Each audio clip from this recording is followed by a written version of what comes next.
friends, welcome to my channel Zoology Club. This is our 15th question of this chapter. Our question is economic use of silk. For the preparation of garments, parachute cords, insulation coil for telephone, wireless receiver, tires of racing cars, silk is used. Fabric for garments, georgette and velvet clothes, printed ornaments, fabrics for saris, jackets, shawls and wrappers are made out of this material.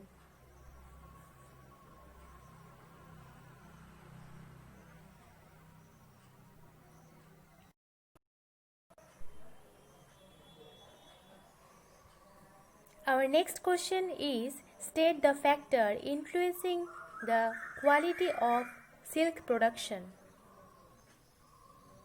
Raw silk reeling is a process which aims at efficient extraction of silk filament from cocoons.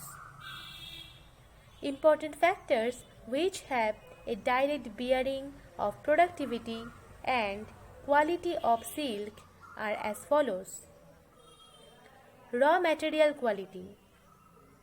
Cocoon characteristics like race, size, shape, length, etc. should be better.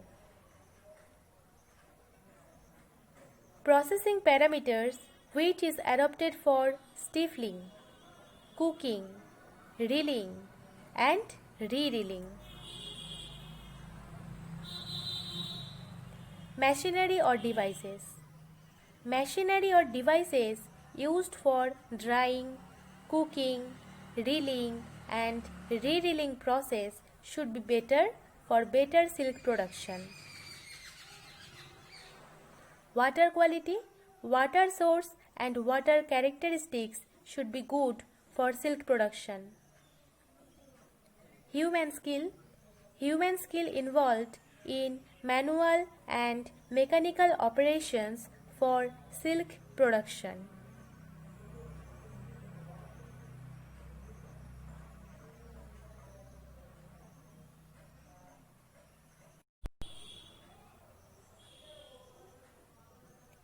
This is our next question of this chapter. The question is, what are the conditions required for a good quality of silk? Role of temperature on growth of silkworm.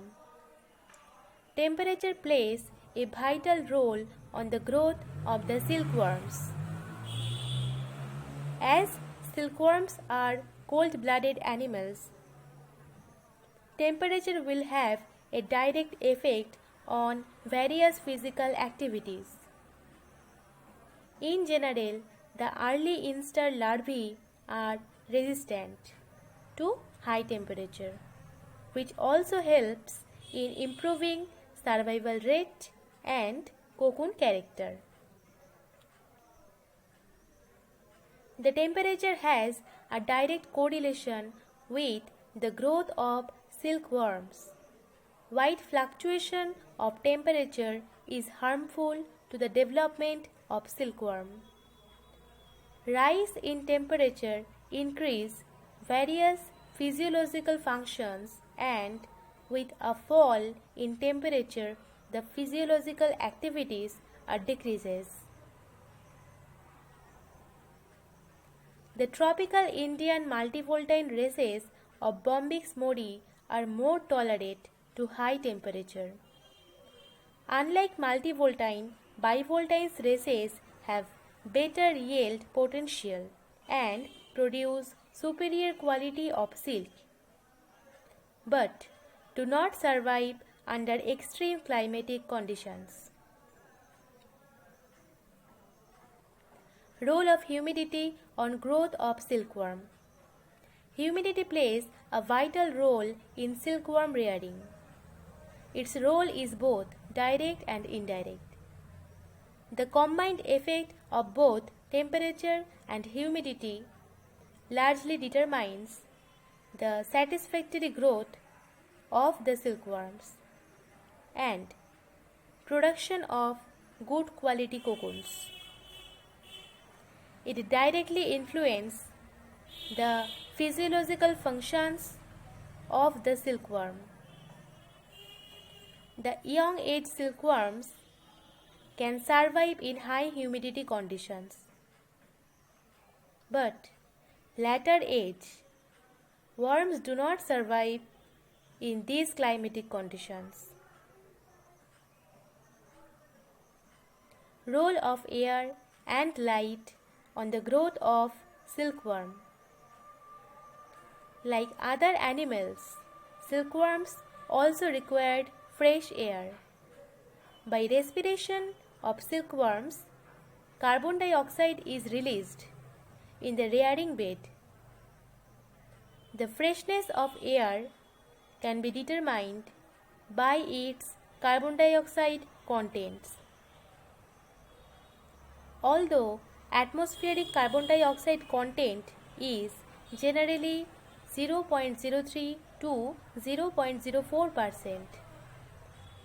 In the rearing room, carbon dioxide, ammonia, sulfur dioxide, etc. are released when farmers burn charcoal to raise temperature.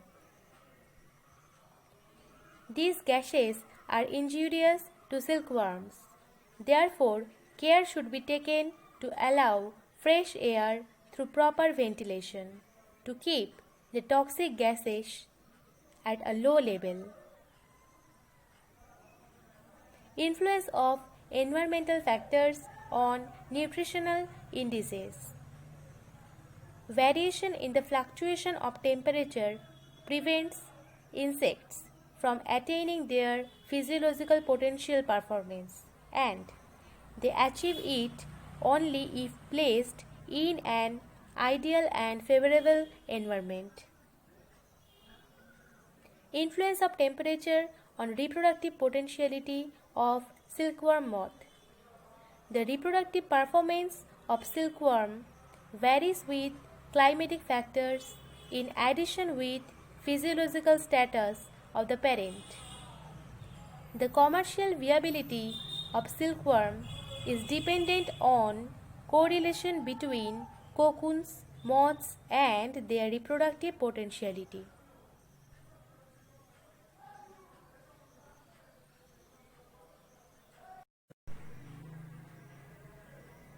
This is our next question of this chapter. The question is, what is deguming process?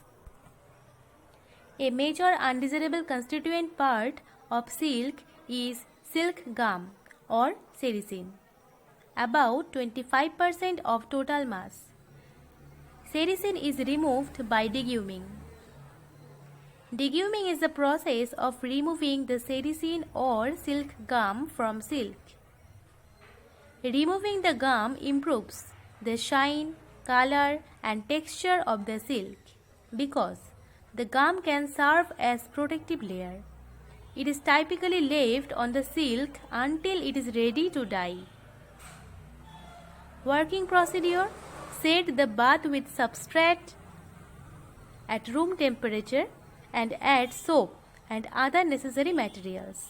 If necessary, add trisodium phosphate or soda ash to maintain desired pH, that is 9 to 10%.